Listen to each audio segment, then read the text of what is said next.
Swayam Prabha. Digital India. Educated India.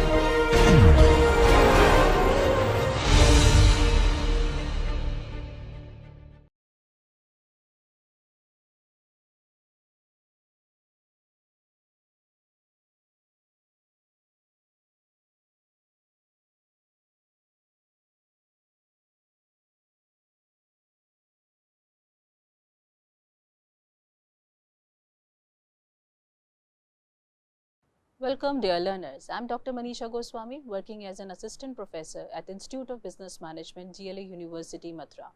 Today we are going to start with our lecture number 17, and this lecture is going to deal with family micro business strategies and a business model. So before we start with this new lecture on my family and micro business, let's have a quick recap of what we had done in our previous lecture. In our previous lectures, we had talked about the importance of formulation of strategy, and for the formulation of strategy, you need to have a fair understanding about the different environmental factors like internal environment, external environment, and when you are analyzing the internal external environment, you are diving deep into understanding of what are the different factors which are generating opportunities for your organization, what are different factors which are generating threats for your organization, so that you can take corrective actions of minimizing the threats and amplifying the opportunities. And for amplifying the opportunities, you need to make use of the strength of the organization, and strength are the inherent capacity of the organization, or you can say the core competency of the organization. But from where you got to know these are your strengths or these are your weaknesses? That is through the internal environment analysis, when you try to dive deep into your resources, structure and culture, and thereafter you come to know that these are the certain components which are coming under the strength criteria, these are certain components which are coming under my weakness area. Say for example, skilled manpower, reputation of an organization, and it can be a good example of a strength, or the patents or the copyright a particular organization is holding can be a part of a strength. Weakness on other side could be a stringent policies in the organization, inflexible structure of the organization could be a factor which can come under the weakness. So once you know about your weakness, once you know about your strength, you can take the corrective course of action. Say for example, if you got to know that on the basis of the weakness that we have a stringent policies, we have a very rigid structure in the organization, and based on that you can take a corrective action to overcome these problems, and once you overcome these problems, this particular area will also become the strength of the organization. So all these assessment of internal environment and external environment will help you as a top management of the organization to formulate the corporate strategies. Corporate strategies are formulated keeping in mind that what should be the direction to be given to the organization people, direction to be in the form of the growth, or direction you are going to give you in the form of the stability or in the form of the retrenchment. So which particular form of direction you would like to give to your organization, that also largely depend upon the external environmental factors like your favorable conditions in the market, unfavorable conditions in the market, or the fluctuating situations in the market. Say for example, if the environmental factors are very favorable to you, for sure you are going to give the direction of a growth. If environment conditions are unfavorable, you will be giving a direction of retrenchment. When things are getting little unpredictable, things are not sure, you will be giving a direction of stability. So as a top management or the corporate strategy formulator, you will be taking care of these environmental factors to take a final decision that how you will be giving a right course of direction to the rest of the people, because everyone is going to depend upon your verdict. Whatever you as a top manager would be stating out, people in the organization are going to follow your statement. The next comes is the business level strategies. Business level strategies are formulated in order to simplify the complexity of the corporate strategy, and further to make the functional level people understand what exactly is expecting them to perform in the organization. So business strategists are the one who will be taking an understanding whether to go for cost leadership, differentiation, or focus towards the cost, or focus towards the differentiation. So once this is done, they will be heading this area of a concern to the functional level people. Functional level people are going to find out that how the different departments of the organization are going to coordinate, because they are going to function in a close cohesiveness. They have to work in a close cohesiveness, otherwise they won't be able to understand or grab the changes or the ground realities which are taking place in the organization. For the effective execution of strategy, there has to have a close coordination and cohesiveness among the member, because each and every factors, each and every functional department of the organization are required to connect and communicate with each other. Say for example, if marketing department is able to sense out some of the changes in the external environment and they brought the thing into the notice of operation department, the subsequent change in the production quality or the production quantity can take place. And if operation department is having no clue what is happening in the environment and marketing department is not updating, so they may miss out the opportunity or the probable threat towards the organization. So that's how the functional department are really going to work in order to bring the things into the reality by bringing the strategy into action. And we also got to know that there are certain parameters which to be taken care for selecting a particular strategy, like feasibility, suitability, acceptability. These are the three essential criteria which an organization usually should take into consideration, because none of the strategy is going to be considered as a best strategy until unless a particular strategy is the feasible strategy, suitable strategy, and a acceptable strategy for your organization. So you have to closely observe what your condition is rather than imitating what other peoples are doing in the market. Next, we talk about the global strategy. Why it is important to learn about the global strategy? Because you are no more living in isolation. You are no more a part of silos. So your country, each and every companies of your country are started expanding their business to different parts of the world. So why not you? So for that, you need to have a fair idea about the different strategies. Like you should know about the export, you should know about what are the different mechanisms of the exporting, like direct exporting, indirect exporting. And at the same point of time, there are other ways of also entering into the international market, like FDI. FDI could be of greenfield investment, greenfield development, brownfield investment. So based on your core competency area, based on your excellency area, based on your feasibility, suitability, acceptability criteria, you should take a decision whether I should go for greenfield investment, where you have to start the business from scratch, and that too in a metro cities. And if you are starting a business in a foreign country, in the metro cities, government are not going to give you any rebate or relaxation. So you have to see, do you have a sufficient fund for that to really start your business in the area which are going to be a costly place to start, but you will be blessed with all the required eminent resources or the infrastructure. But if you are not having a sufficient fund, then you have to compromise with that, and you should go for the special economic zone area, which comes under the greenfield development, export processing zone area, free trade zone area, or economic units. So these are the places where you can look for some government rebate relaxation, and once you will get certain rebate relaxation, it is not going to be so heavy upon your pocket, because you are going to start your business from the scratch in the foreign market.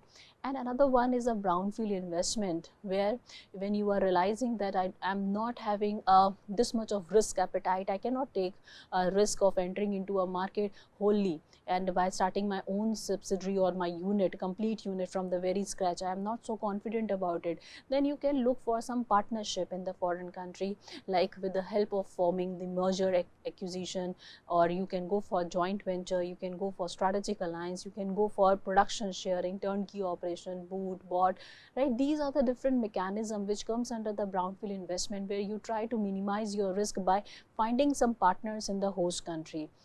So these are the different ways through which you can enter, and that what we had discussed under the global strategies.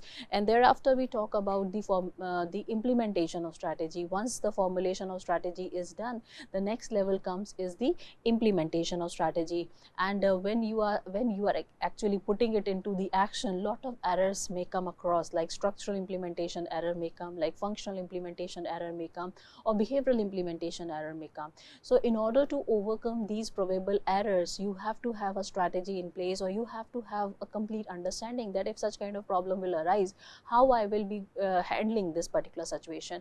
So under the structural implementation, there is a 7S framework which a particular organization should go through before really bringing a change in the organization. As per the Chandler thesis, as I mentioned in the previous slides also, that strategy determines the structure, right? If a particular change in strategy is taking place, a subsequent change in the structure should also take place. If you are not bringing a subsequent change in the structure, that is going to really adversely impact the strategy of the organization. So strategy determines structure and structure affects the strategy. So subsequent change in the structure is at most important when you are bringing a change in the strategy.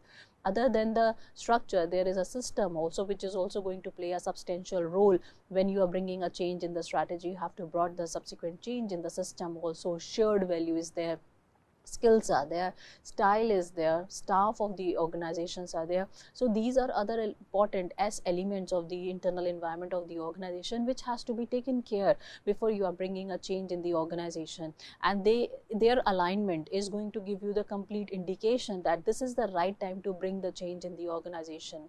Apart from this, you have to see the functional implementation issues also, that we are asking our employees to perform certain tasks without providing any resources to them. Do you really think they will be able to furnish the work, or do you really think they will be able to complete or accomplish the target which you have given to them? Answer is no. So for that, what you need to really ensure that required resources, time and everything is given to a worker before really fixing them with a particular target. So functional implementation error usually arise when people are not providing the required resources to the worker. Secondly, when people are not clear what is expected them to perform in the organization. So if these two clarities are there, the functional implementation error can be minimized.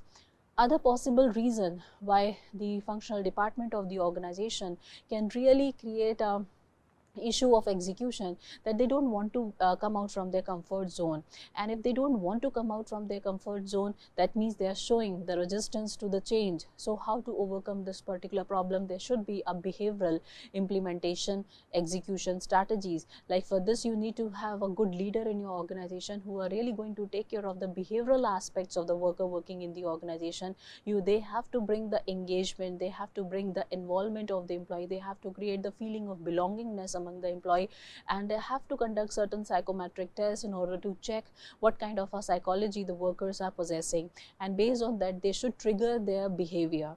So to overcome the behavioral implementation, this is what leads to the resistance to change. A proper leader is required in the organization, a focused, a committed leader is required in the organization, so that he can develop a commitment among the employees and a buying in kind of attitude from all the employees. Thereafter, we talk about the apart from the resource allocation, which I mentioned at the time of explaining the functional implementation, that this is important to have a allocation of the resources, that resource should be rightly allocated at the right place at the right time. So without the proper allocation of the resources, this leads to the functional implementation error. Apart from this, we talk about the importance of bringing the change, and at the same point of time, you should know and appreciate that it is equally important to keep on innovating and keep on learning the new things from the environment, right? Technology is no more living in isolation. Technology has become a core enabler to a lot of different organizations for improvising your competitive positioning, for improvising the innovation standards of the organization, and for gaining the competitive edge in the market. So this kind of innovation is important, and for the technology can help you to really get into the innovation. But if you don't have a changing mindset, if you are not ready to accept the change, such kind of innovation cannot take place. So if you really want to bring the change in the organization, you should be adaptive to the various changes, and you should be adaptive to really learn how to innovate. And there are a lot of opportunities in the market which you have to see and understand how I can make use of it, instead of feeling that I am losing the scope in the market with the advancement in technology. Other aspect that we had discussed, that after understanding that what strategy is, how strategies are formulated, and then implementation, next important aspect is to evaluate and control. Why it is important to evaluate and control? Because whatever you have framed, it should be rightly assessed out. You should know that whether the strategy which you have formulated is going on the right track or not. If you come to notice that there are certain tracks, there are certain deviations in the strategy, then quickly, immediately you should apply your controlling techniques. So in our previous lecture, we talk about the different strategic control technique, like premise control, like strategic surveillance control, like special alert control, right? So these different techniques are really going to help the organization to find out the deviations and quickly start doing the patchwork and overcome those issues which can be very costly for the organization. And thereafter, we talk about the public and non-profit organization, what kind of a business model the public and non-profit organizations are having. And now we are going to start with our family and micro business enterprises. Let's start the today's lecture, and the learning objective of today's lecture is to make you understand business model of a family and micro business, and we will try to see what different strategies these people are required to formulate. So let's start this today's lecture. In this lecture, we'll try to focus on understanding the family and micro business. Family business and micro enterprises form the backbone of India economy, contributing significantly to employment and GDP. According to the Ministry of Micro, Small, Medium Enterprise (MSME), the micro enterprise account for over 99% of total MSME and provide around 97% of employment in MSME sectors. So family businesses, particularly in the sector like textile, retail and manufacturing, continue to thrive due to generational knowledge, resource sharing and the strong community tie. So I must tell you, student, that what MSME is all about. Like MSMEs, there are three different criteria of MSME, or the three different segments are there: micro enterprise, small enterprise and the medium enterprise, right? So if you are having a micro or the small or medium enterprise, here what they have mentioned, that micro enterprise are having a 99% of contribution in terms of generating the job opportunities to the people, right? Here it is mentioned, the micro enterprise accounting for 99% of total MSME, so that it is comprising the small as well as the medium enterprises. So all these are coming under the MSME, but the major chunk of result or the job opportunity or the contribution to the GDP of the nation is coming from the micro enterprises, and this is very surprising, right? When a particular industry want to get established into a unit, how much investment they really want to put, they need at least 1 crores of investment, right? And annual turnover could be of 5 crore rupees. This is up to. In case of a small, the investment up to 5 crore rupees and annual turnover can be up to 10 crore rupees. For the medium enterprises, investment can be up to 10 crore rupees and annual turnover could be up to 50 crore rupees. So if any enterprise like a micro, a small size, very micro, small, like a retail outlet, a kirana shop, right? So in you are putting a nominal, this is the extended amount, 1 crore is an extended amount, it can be less than that. 5 crore again is extended amount, 10 crore is again extended amount, and the annual turnovers are also the extended amount. So it can be less than that, but it is not going beyond that, right? And here the investment is up to 50 crores. In case of a medium enterprise, investment is up to 50 crores and the turnover is 250 crore rupees. So this is the standard which government has set for the MSME sector.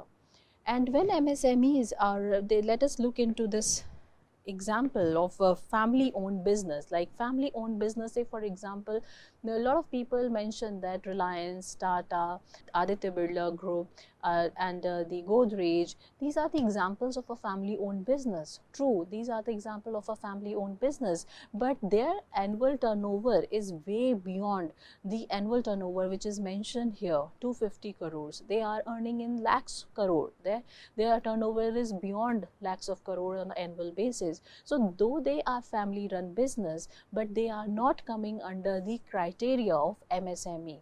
They are the family run business, but not coming under the MSME. They are coming under the large cap company.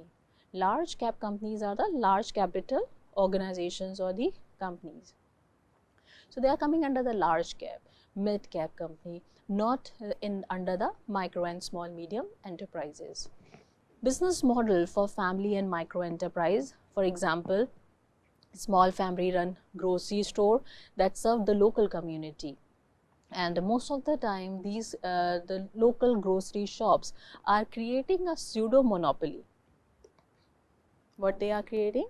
They are creating a pseudo monopoly, right? And the purpose of creating this pseudo monopoly is to really create a feeling that no other person is there in the market to serve your services, right? They are the only one who is providing the services, and you really feel like that you don't have other option apart from buying from the local kirana shop which is there in your locality or in your colony or in your area, the place where you are residing.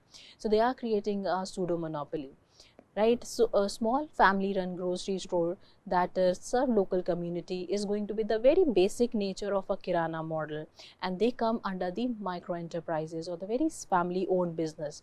Revenue stream is daily consumer sales, credit based transaction with a trusted customer, and they are also generating a lot of personalized services. They are the people who are creating a lot of attention, and you can buy the things from them on a credit also, and they are trying to come up with a very personalized service to their people. And those who really don't want to go to the big malls, they really find these local kirana shop next to their house or home more affordable, and you for meeting out your day-to-day small requirements. So they are trying to provide you the best credit services. You can buy, you can have your own khata book at the kirana store which is near to your house, and they are not going to ask you on a daily basis to make the payment, and you might have fixed a date for settlement of that, right? So this is a revenue stream which is coming under the kirana model. The cost structure is very low operational cost. Why? Because the people are buying directly from the wholesaler, and as they are buying directly from the wholesaler, and they are not advertising, they are not putting much efforts in the logistics and advertisements and other promotion and other stuff.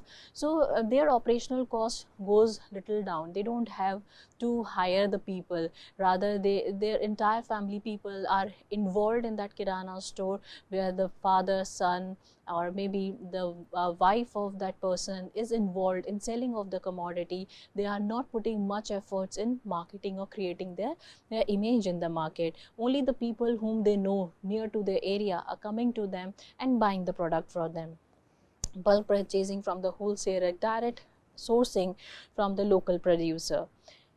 Then there are certain challenges which are emerging out these days. So far the situation and equation of these kirana model was doing well, but now there is an emergence of a technology, and the new technology has created a disruption in the kirana model also, because lot of big giants are trying to enter into this unorganized sector also.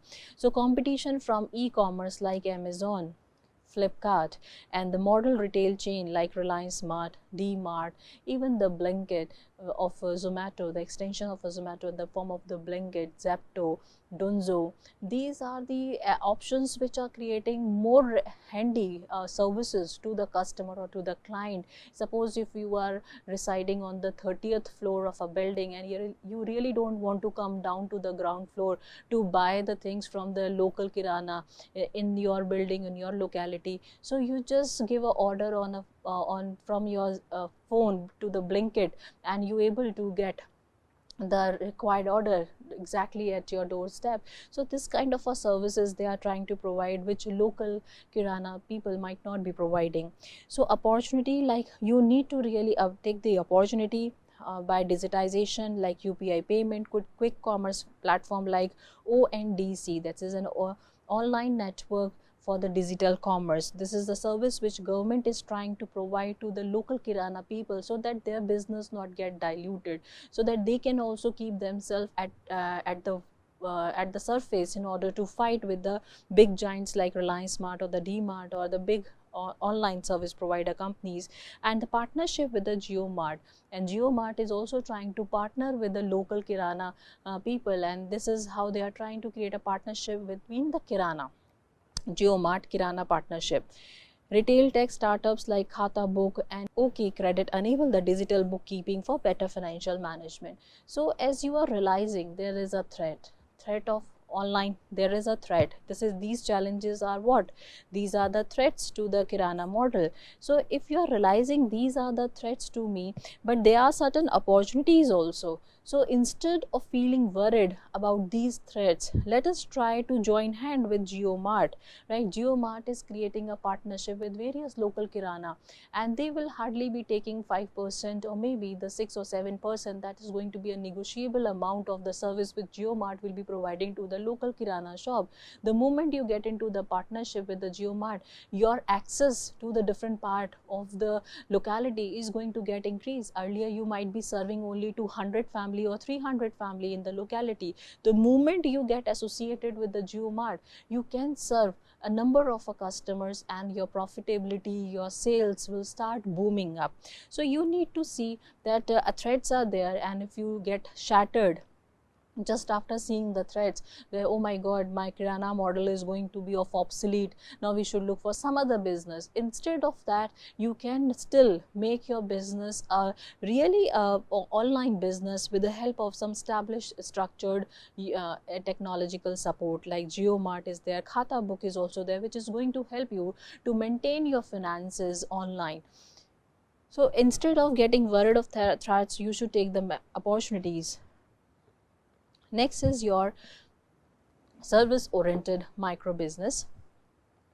These are getting a lot of threat from the companies like Urban Clap, right? So tailoring, mobile repairing shop, small eateries like travel agencies, tuition centers, right? So these are again a micro business, right? And their purpose is to provide the services, and the service largely depend upon what the kind of reviews you are getting from your customer. Earlier there was no such issues of the review, but in this era of the technology, people try to access the service of a particular trailer or a particular service, mobile repair service shop, or a tuition service provider, or some other service provider like small eateries, on the basis of the reviews, right? So people first go through the reviews, and then they take the decision whether they want to really try and test your service or not. Now, in this era of reviews, if you are not keeping yourself on the surface or on the edge to ensure that your reviews are also available, you are coming at the first when people are trying to search about the reviews related to the travel agencies or related to the tuition services, then you are somewhere losing your opportunities. So, but so far the situations were very clear. The direct customer payment and the subscription model was there, but now you have to really revamp or restructure the style of services you used to provide so far to your customer.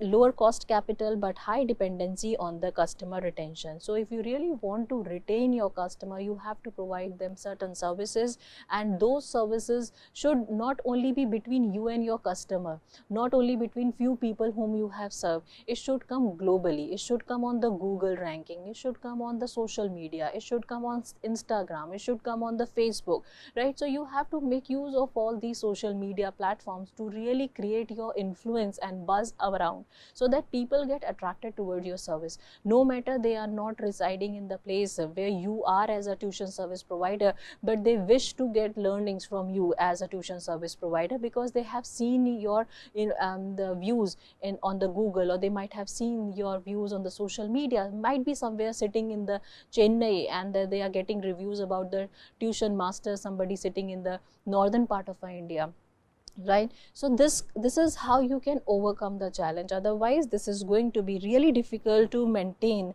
the customer or to acquire the required customer. If it is a tuition service provider, then holding on the student is going to be very difficult for you, because now the lot of platforms are there for providing the free education to the students, and then why they would be taking the services of the tuition, why they would be paying fees to the tuition service provider. So there are ample of opportunities now in front of a student. So you have to create your distinct identity with the help of those channels which this young generation or the people are making use of. Acquisition, retention is a phase of digital aggregators like Unacademy is there, Physics Wala is there, like a lot of YouTube channels are there, a lot of digital education partners like NPTEL, Swayamprabha, all these are providing the free education to their customer. So how you as a tuition service provider going to create this difference in the mind of a customer is going to play the role. Now you need to leverage the WhatsApp business, social media, marketing in order to create your distinct position. Artisan and handicraft based business model is another concern area, right? So earlier people thought of buying the Indian handloom, Indian artisan products by visiting only in India, and the people sitting in the foreign country, they have lot of respect and liking towards the Indian karigari. And they used to think that once they will be coming to India, then only they will get an access to buy. But now lot of online platforms are also available, which are helping the people to buy the Indian karigari products by being in their own home country, like Amazon Karigar is there, right? And there are a lot of other platforms like they are platforms which are creating a huge buzz, like Pinterest is there, just creating a collection of lot of artisan or handloom product and making it public, not only for the particular location or regional location or geographical location, but it is for global market. So handmade textile, pottery, wooden craft, Jaipur, maybe the Jaipur products or the Kutch Gujarat product or the Madhubani coming from the Bihar side. So revenues stream like direct selling, exhibition, online platform, like in this case Amazon Karigar, Flipkart, Samarth is there, which is helping the Indian artisans or the handicraft product to have a global access instead of getting confined to a particular local region. There are certain challenges of a middleman which actually increase the cost of the artisan product or the product which are of handicraft in nature. So middlemen reducing artisan profit, lack of direct access to the market is one of the challenge which most of the people have faced. And so far this industry is struggling hard to survive because the product require lot of nitty gritty, it require lot of precision while making one single product, and once the product ready, it becomes comparatively costlier for the people to afford, as machines are not involved in doing the mass production. A person's skills are involved in it, and it requires a lot of time and precision to really come up with one single final product. That's why the cost of such artisan product or the handmade product are comparatively costlier, and for finding the right person or the buyer of that product, it is usually a tough task, and that's why this industry was shrinking. And now with the help of some technology, with the help of certain media, they started popularizing the quality or the handwork across the globe, and they able to survive, and they can again regain the breath which they were losing. So opportunity government schemes like ODOP, that is one district one product, e-commerce integration, and one district one product help in creating the geographical indication. And once you get the label of a geographical indication, your product become authentic, and people in the foreign country look for originality of the product, look for authentic product. This is what we had discussed in our previous lecture when we were talking about the different global strategy, that is an international strategy. And under the international strategy, I told you that when you are producing some authentic product in your own country, there are a lot of buyers in the foreign market who look for the authenticity. They look for original product. Say for example, the Banarsi sari coming from Banaras, right? Like betel leaves coming from Banaras again, the Pashmina shawls coming from Kashmir, Madhubani painting coming from Bihar, right? So the Kanjivaram coming from Tamil Nadu. So these kind of authenticity, if your country, your state, different state have some a core competency or expertise in the production of certain quality of a product or artisan product or the handicraft product, that you can sell it by coming under the geographical indication. By getting this right, your product become authentic, and the moment your product become authentic in front of the global market, you can charge as per your wish, because global buyers are ready to pay even hefty amount for it. They are just looking for the authenticity, they just look for the original product. Next is your franchisee and the aggregator model. This is also one of the way of expanding your goods and services across the country, and they are also supporting a lot in terms of generating the job opportunity by being at a micro, small and medium level, right? So small entrepreneurs owning the franchisee of brands like Amul, Patanjali, CCD. So this model, the franchisee model, is giving them job opportunity to even a person who don't have much options to start their own, or they are finding little struggle to really create their own business model because they don't have the time to create their distinct position in the market. So instead of starting from the very scratch, they want to utilize the brand image of the existing big companies like Patanjali, like Amul, like a CCD, and they want to open these shop in the nearby place. So this is helping them to really restart their earning or the livelihood for their own family. So revenue stream is profit sharing with franchisor, commissions and the service charges. For sure, these are the big companies, Amul, Patanjali, CCD, these are the big companies. But this franchisee model is helping the small micro enterprises to start their business. Like you have seen, lot of people are having a dealership of Amul, some are having a dealership of a mother dairy product. So they are not the owners, they are just having a dealership, they are just having a right to sell the product of that particular brand. So by getting that right, they have to pay certain commission, they have to pay certain amount to get the franchisee of it, and their services are also chargeable, right? So these things you can start, but you have to pay some certain amount of money. Challenges: high initial investment because you have to pay a lot of money to get the franchisee, and then the dependency on the brand policy, right? So whatever the brand policies are, like Amul policies are there, Patanjali policies are there, or CCD policies are there, you have to adhere to those policies. If you don't adhere to those policies, then they may take away or revoke back the permission given to you as a franchisee. So you will be copying or imitating the entire business model here in the case of a franchisee.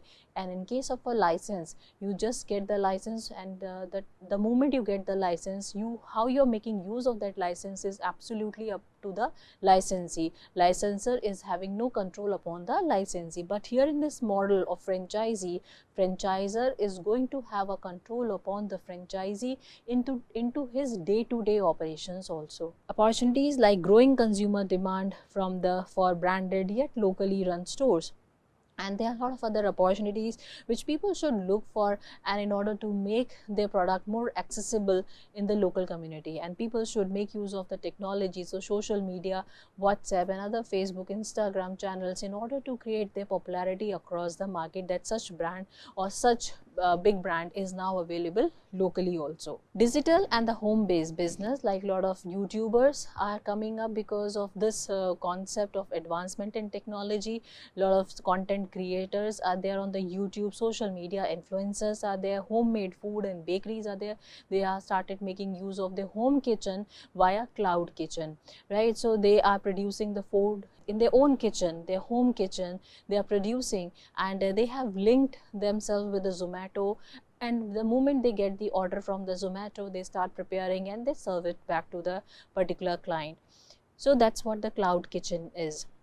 So these opportunities are emerging because of advancement in technology. Earlier, such kind of a content creator were not there, such kind of social media influencers were not there. People have not thought of that they can make use of their home kitchen to serve the society, or they to start some tiffin services to the nearby people, right? And Zomato is really going to help them to deliver, because earlier people used to think that I am very good in cooking but I don't know how to deliver. So there is somebody who is going to help you to deliver your product from your threshold to the final threshold, right? So these kind of services are emerging out and generating a lot of job opportunities and helping the people to really have you just need to have a vision, you just need to have open eyes, you need to have a right strategy in your place, and you can really make use of the different opportunities which are coming your threshold. So YouTuber, content creator, social media influencer, homemade food and the bakery, and they are getting popularity with the help of a WhatsApp. They are making use of WhatsApp as a channel, right? So a lot of time you might have seen that nearby person, the person near to your locality or in your city or your district, is trying to give you the message that we have started a bakery shop, we are providing these many different type of cookies, these many different types of the cakes. So they are trying to sell the product, not by having a shop, not by putting money in the marketing, right? By via WhatsApp channel. So they are trying to create their presence, they are trying to create the attention of the customer with the help of the social media. Revenue stream is ads, sponsorship, subscription, affiliate market. So how YouTube is actually earning the money? So YouTube is earning money with the help of the ads. If your content is liked by most of the people are watching your content, and again they are reviewing your content, this will give the opportunity to YouTube to really float some ad, because in the process of watching your video, the people will also go through the ads attached to that video, and that's how the YouTube is going to earn money from you. And YouTube is going to only give a lot of money to those people whose views are high, whose subscriptions are high. So based on that, YouTube will be earning the money, and on the basis of that money, they will share to the required content provider, because of which YouTube would manage to earn the money. So sponsorship, subscription, affiliate marketing is also happening, as in case of Amazon. Amazon is not having their own manufacturing unit. Do you really think Amazon is manufacturing all those different kind of product? Answer is no. The different shopkeeper of that local area have affiliated their market, they have affiliated their shop with the Amazon. So whatever the product they are selling in their shop is also available on the sites of the Amazon. So that's what come under the affiliate marketing. Amazon is just providing the platform and a channel to the various shopkeeper where the footfall is very less. Customer are not coming to your shop. So instead of customer to come to your shop, why don't you put your shop on the list of the Amazon? Try to list out all your products on the Amazon, and then with that help you will be able to get the access and you will be able to advertise your product across the country. There are certain challenges like high competition, digital skill requirement, and because you need to be well versed about these advancements which are taking place in the technology. You don't require to really get the certificate or the degree of the digital. You just need to be aware, contact the right person, and the right person is going to bring the information. Contact the right person, and that particular contacted right person is going to facilitate you with the required technology. So you really don't need to learn and get the certification. If you don't have the knowledge, you just try to get the knowledge who can help you to get through this technology, or who can help you to get through this information. Opportunity is the low cost entry, vast reach, government incentives like Digital India initiative. So these are the different opportunities which a person should really take the advantage of, because government are also coming up with like government e-GEM, that is government e-marketplace. Right, so that is an electronic marketplace is going to be provided by the this is a platform which is provided by the government, and exclusively they are looking the services to be given to the artisans or the handloom producers of a country, because they are the one who they are not getting the right price for the skills the people are holding. And lot of intermediaries are taking the advantage, and the actual producer and the actual person who is having a skills, like the person who is very skilled in doing the Madhubani painting, and the person is from Bihar, and he is not having an access to the real lovers of the Madhubani painting, then this portal of the government, which is named as GEM, is going to help the real artist to upload the painting on this particular website and try it, and they can get the direct customer, and the customer is going to pay directly to the artist. This is the government website which is known as Government e-marketplace, and it is only for the Indian artisans, and it is only for those people who are having certain skills and they really want to share their skills to those customers who are the lover of that particular skill, so that they can eliminate the intermediaries in between. Now, what are the key strategies for the success, right? How you will be able to gain some strategies, right? You have to strategize your course of action, otherwise you will also be a laggard in the market, and very soon the big giants like Amazon, Flipkart, like a Pinterest, that there are a lot of big giants. They are going to take away the market, and you have to compromise with your presence in the market. So how you can leverage the various technology and the e-commerce platform? Always try to associate yourself with the big giant. So adoption of the digital payment, this is what we are observing these days. Also, even a vegetable vendor, it has adopted the digital payment system. They are having a UPI barcode, they have a Paytm system, they have a phone pay system. Now you can easily buy the vegetable on by just paying online. You don't have to pay cash to them also. So this is the development in the payment system in India also. And even the shopkeeper, small kirana shops, even the rickshaw puller, they are also having their own barcode. Selling through the WhatsApp business or Shopify, Amazon, Flipkart, this could also be one of the platform with the help of which you can really create a distinct position in the market. You don't have to publicize in the newspaper and unnecessary bear the extra cost of advertisement. You don't have to broadcast through television. You don't have to broadcast through hoardings, banners or other stuff. Simply by using the WhatsApp, you must be having a certain group of the people, and try to start floating your product, whatever you are producing. Suppose you have opened a bakery shop, then start floating the information about your bakery's products. Suppose you are you are preparing the pickles, then start floating the pictures of the different pickles that you are preparing, and you can get the responses from the local customer.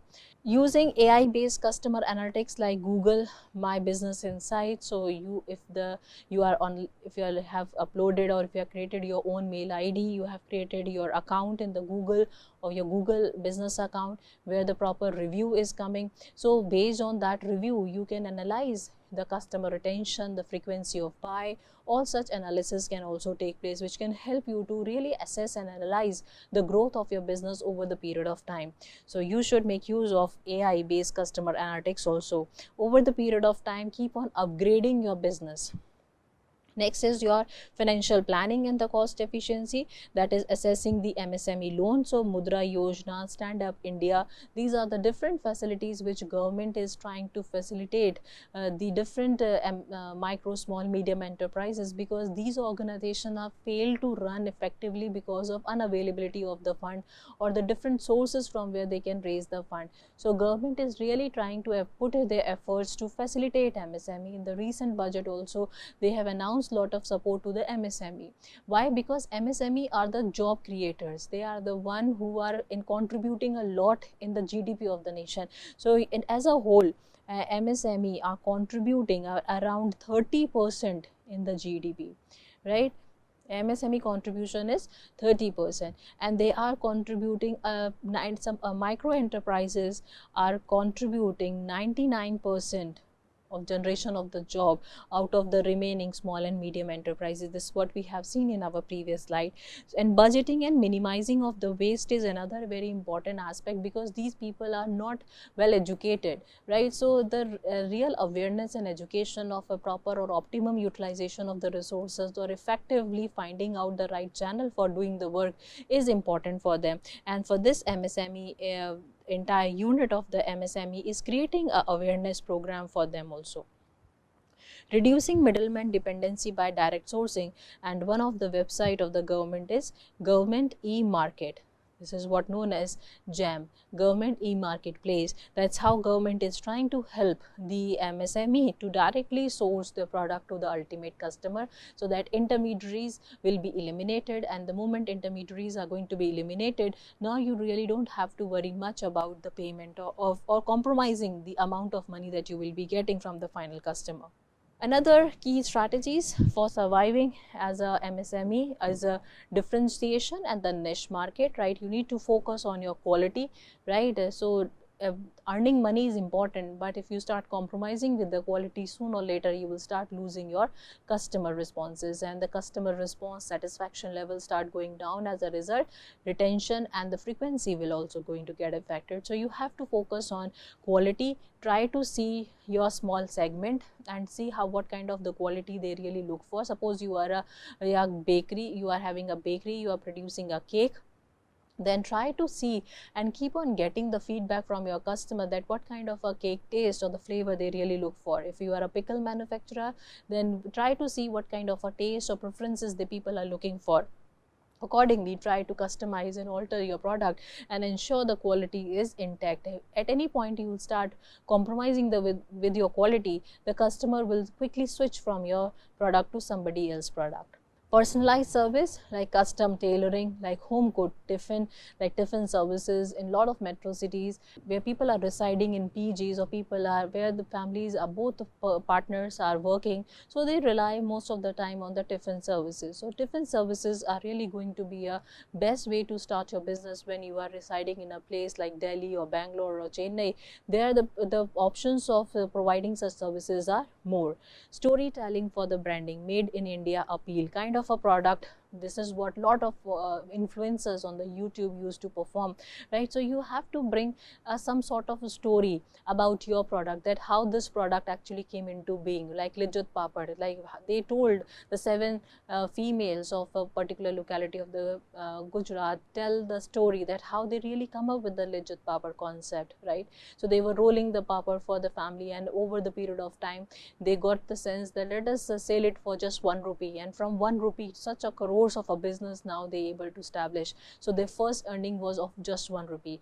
From 1 rupee to crores of business. They were earlier only to India, now they have a business in the foreign different parts of the world, right? So this is what coming under the storytelling. Next is your collaboration and the community network, like joining industry association like FICCI, right? Here the Federation for Indian Chambers of Commerce and Industry, Confederation of Indian Industries, MSME, the micro, small, medium enterprises.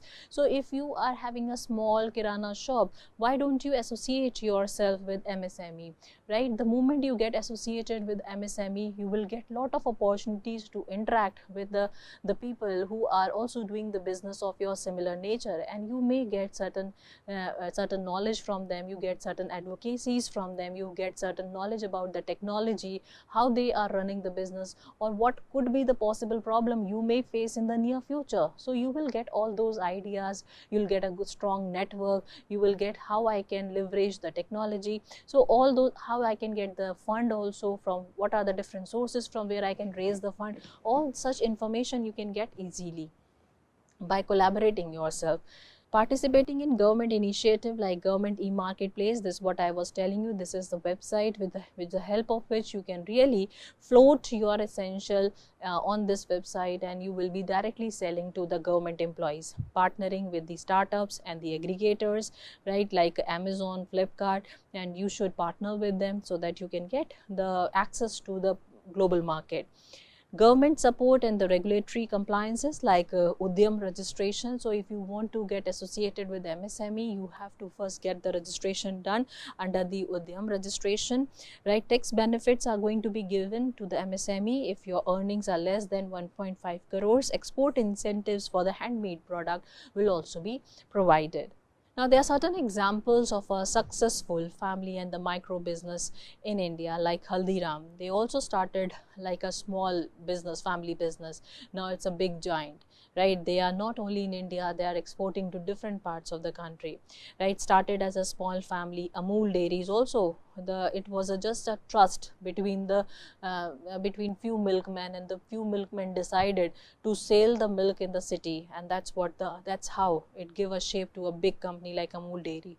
Meesho, Fab India, these are some of the examples coming under the successful family micro business. Let's have a quick look at the background of Haldiram case. So background is Haldiram started in the year 1937, and the purpose is just to offer the namkeen or the savory snacks shop, focusing on Bikaneri Bhujia, and that was the only sole product of the Haldiram.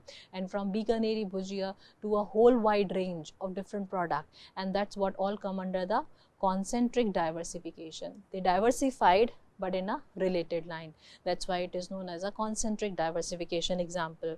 So product differentiation include a high quality, uniquely flavored namkeen and the sweets. Regional expansion focus on major cities like Delhi, Nagpur, Kolkata. It actually started from the Rajasthan, and they were primarily focusing on the Delhi, Nagpur, Kolkata before going to the international market. Diversification moved into the restaurant, frozen food, ready to eat snacks and the export market, and now they are having a presence in 80 plus different countries: US, UK, UAE and Canada. So now the earning is more than 10,000 crores on an annual basis. This is the data of 2023. So from a small family business, see, they must have started maybe in just few thousands, by investing just few thousands, and from few thousands they are earning somewhere around 10,000 crores. If they would have not grabbed the opportunities which are coming on their way, if they would have not updated themselves, upgraded themselves, they wouldn't have took the advantage of the various technology facilities available to them, do you really think they would be able to success? No. So you are running a small business, maybe just a kirana shop, maybe just a small sweet shop, but if you are not upgrading yourself with the advancements which are taking place in the technology, or maybe in other form, the advancement taking place in the form of the customer taste and preferences, right, or the changes which took place in the law and order, if you are not upgrading yourself, you won't be able to survive and sustain. So the key success factor here is a strong brand identity, expansion in the modern retail, supermarket, online platforms, also heavy investment automation in the large scale manufacturing. So this company would have not gone up from few thousand to 10,000 crores of annual earning merely by focusing on one single shop. So they sense out the opportunities in different parts of the world, from India to different parts of the world like 80 plus countries: US, UK, UAE and Canada. Same way is the case of Amul Dairy also. Amul Dairy actually started by the Verghese Kurin, and the purpose is just to sell the milk, and just few thousands of investment, now they are earning somewhere 72,000 crores, and they could also grow only because they keep on adopting the advancements, they keep on understanding the taste and preferences of their customer. Next we talk about the Meesho, right? So Meesho also started by one family person, and it was a business between the two brothers, and they also sense out the importance of online business. They sense out the importance of advancement of technology, and they even took the help of a SoftBank.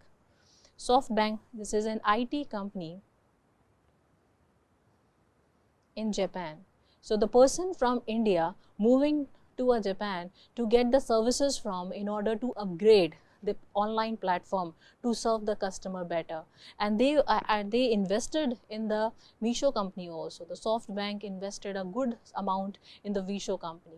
So you as an investor, if you are not putting your efforts in finding out what different opportunities are there in the different threshold, if you keep yourself confined to one domain, you won't be able to grow. The same is the example with the Fab India also, with just few thousands of business gone up to 2,100 crores of a business and dealing in the foreign market. They are selling the Indian Khadi products across the globe.